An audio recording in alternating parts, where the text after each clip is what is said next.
علامہ صاحب یہ ارشاد فرمائیے سب سے پہلے کہ فقر کیا چیز ہے، اور یہ بھی ارشاد فرمائیے ساتھ کہ کیا فقر اور فقیری ایک ہی چیز ہے سر؟ بارک اللہ، بےحد اہم موضوع ہے، اور میں سمجھتا ہوں کہ آج بھی جس دنیا کے اندر ہم زندہ ہیں، یہاں نیکی اور بدی کی بھی کشمکش ہے، افراط و تفریط ہے، امیر اور غریب کی بھی جنگ آپس میں جاری ہے۔ سر ایسے ماحول کے اندر فقر محمدی سے آگہی بہت ضروری ہے صلی اللہ علیہ وآلہ وسلم۔ فقر اور فقیری دونوں کبھی ہم معنی لگتے ہیں، اور کبھی ہمیں ایسا لگتا ہے یہ دونوں آپس میں لا تعلق ہیں، لیکن سچ یہی ہے کہ یہ دونوں ایک ہی راستے، سالک وہ جو فقر کے راستے پر چلتا ہے بالآخر اسے فقیری مل ہی جاتی ہے۔ صحیح۔ فقر کا جب لفظ آتا ہے تو لوگوں کے ذہنوں میں تنگ دستی آ جاتی ہے، لوگوں کے ذہنوں میں یہ آتا ہے کہ مفلس، نادار، غریب، جس کے پاس کچھ بھی نہیں ہے، اور لوگ اس سے گھن محسوس کرتے ہیں، لوگ اس سے دوری اختیار کرتے ہیں۔ لغت میں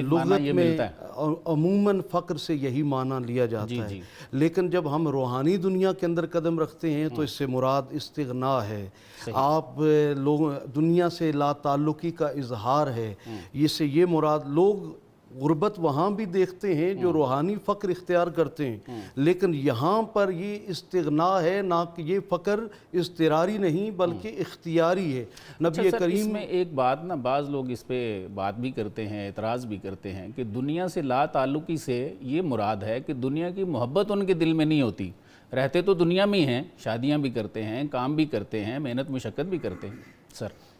حضرت ضیاء الامت جسٹس پیر کرم شاہ لدری رحمۃ اللہ علیہ نے فرمایا تھا کہ دنیا سے تعلق مرغابی کی، پرندے کی طرح رکھو۔ وہ سارا دن پانی میں آ کر کھیلتی ہے، کبھی ادھر غوطے لگاتی ہے، کبھی ادھر غوطے لگاتی ہے، لیکن شام کے وقت جب واپس جاتی ہے تو اس کے پروں میں ایک بھی پانی کا قطرہ نہیں ہوتا، اور بڑی آسانی سے اڑان بھرتی ہے۔ تو دنیا میں رہتے ہوئے دنیا کو استعمال کرنا، اللہ کی نعمتوں کو، یہ شرن ممنوع نہیں ہے، لیکن اس سے استغنا کی کیفیت یہ ہو کہ تمہارے اندر ایک پانی کا قطرہ، محبت نہ ہو، وہ کیفیت اپنے ساتھ نہ ہو۔ نبی کریم صاحب الاولاق صلی اللہ علیہ وآلہ وسلم ارشاد فرماتے ہیں کہ لو شئت، اگر میں یہ چاہوں کہ جناب میرے ساتھ پہاڑ سونے کا بن کر چلنے لگ جائے تو اگلے ہی لمحے پہاڑ میرے ساتھ سونے کا بن کے چلنا شروع ہو جائے گا، لیکن الفقر و فخری، میرا فقر میرا فخر ہے، اور میں نے یہ خود اختیار کیا ہے۔ آقا کریم صلی اللہ علیہ وآلہ وسلم نے ارشاد فرمایا اوتیت خزائن الارض والسماوات،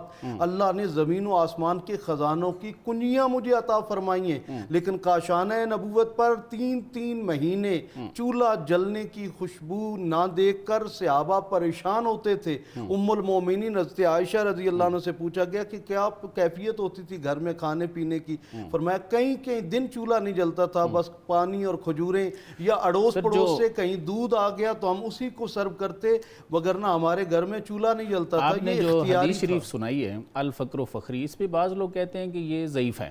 لیکن اس کا مضمون تو ٹھیک ہے۔ الفقر و فخری والفقر منی، مجھے فقر پہ فخر ہے اور یہ مجھ سے جاری ہو گیا، کیونکہ سورہ نساء میں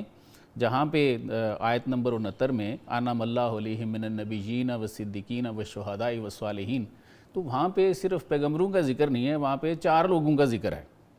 تو نعمت تو آگے جاری ہے، والفقر منی والی بات تو سمجھ آتی ہے، تو لوگ اس کو پھر ہے تو قرآن کے مطابق اس کو ضعیف پھر کس طرح کہتے ہیں؟ دیکھیے آقا کریم کی ظاہری حیات طیبہ میں ضعیف سے مراد ہوتا ہے کہ راوی کے اندر کہیں سکم موجود ہو، لیکن حدیث کے لفظوں کے اوپر کبھی کسی محدث نے بحث نہیں کی، کسی نے جرح نہیں کی۔ یہ بڑی باریک بات ہے، سمجھنے والی۔ آقا کریم کا کیا کردار، حضور کی کیا زندگی مبارک، سیرت طیبہ اس حدیث سے میچ کرتی ہے، تو لمحہ لمحہ ہمیں حضور نبی کریم کی زندگی میں فقر اتنے عروج پر نظر آتا ہے کہ یوں لگتا ہے کہ آپ کا نفس مبارک ہر وقت اللہ سے جڑا ہوتا ہے، دنیا سے بے نیاز ہیں، اور استغنا کی یہ کیفیت ہے کہ کاشانہ اقدس پہ 3 دن چولہا نہیں جل رہا، اور عطا کا عالم یہ ہے کہ جو آتا ہے ایک لفظ نہیں ہے کہ تیرے لب پہ نہیں ہے، جو مانگنے آتا تھا حضور نبی کریم اسے عطا کرتے، کبھی سوالی کو خالی ہاتھ نہیں بھیجا۔ ایک چھوٹا سا سوال ہے سر،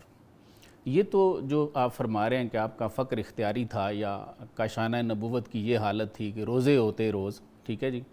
تو یہ تو فقر کا وہ میننگ ہو گیا جو ہم نے لغت میں پڑھا کہ اس کا مطلب ہے بھوک، پیاس، افلاس وغیرہ۔ تو جو حدیث شریف کا آپ نے حوالہ دیا الفقر و فخری والفقر منی، مجھے فقر پہ فخر ہے، یہ مجھ سے جاری ہو گیا، تو وہ تو نعمت کی طرف اشارہ ہے، اس پہ کچھ ارشاد فرمائیں کہ یہ پھر فقر کی جو نعمت ہے یہ کیا چیز ہے؟ دیکھیے جب انسان دنیا سے لا تعلق ہوتا ہے، من کان للہ کان اللہ لا، جو کائنات سے کٹ کر مولا کا ہو جاتا ہے، مولا اس کا مولا ہو گیا، فرماتا ہے میں ساری کائنات سمیت اس بندے کا ہو جاتا ہوں، ٹھیک ہے، پھر ہم انہیں اپنی معرفت بھی دے دیتے ہیں، قرب بھی دے دیتے ہیں، عرفان ذات بھی عطا کر دیتے ہیں، واہ، پھر وہ اس منزل پر ہو جاتا ہے کہ جو ان کے قریب جاتا ہے انہیں خود اذا رؤوہ ہو ذکر اللہ، جب ان پہ نگاہ پڑتی ہے تو اللہ کی یاد آتی ہے۔ 18 ذی الحجہ کو وہ فقر محمدی منتقل ہوتا ہے، ہاتھ میں ہاتھ ڈال کے حضور اعلان کرتے ہیں من کنت مولا فہذا علی مولا اللہم وال من والا ہو، اے اللہ میں جس کا مولا ہوں علی بھی اس کا مولا ہے، اور جو علی کو اپنا ولی مانے مولا تو بھی اس کا ولی بن، اور جو ان سے بغض رکھے تو بھی ان سے نفرت فرما، ان سے لا تعلق ہو جا۔ اس سے سر ایک بات سمجھ آتی ہے، کیا اس سے مراد تو کوئی باطنی نعمت لگتی ہے جس کا آپ نے اعلان فرمایا ہے؟ تو کیا اس سے نور شرع صدر تو مراد نہیں ہے؟ اگر یہ نور شرع صدر کی نعمت نہ ہوتی تو 1.25 لاکھ صحابہ کے درمیان اس کی اناؤنسمنٹ نہ ہوتی۔ سبحان اللہ، اور پھر یہ فرمایا کہ اے علی،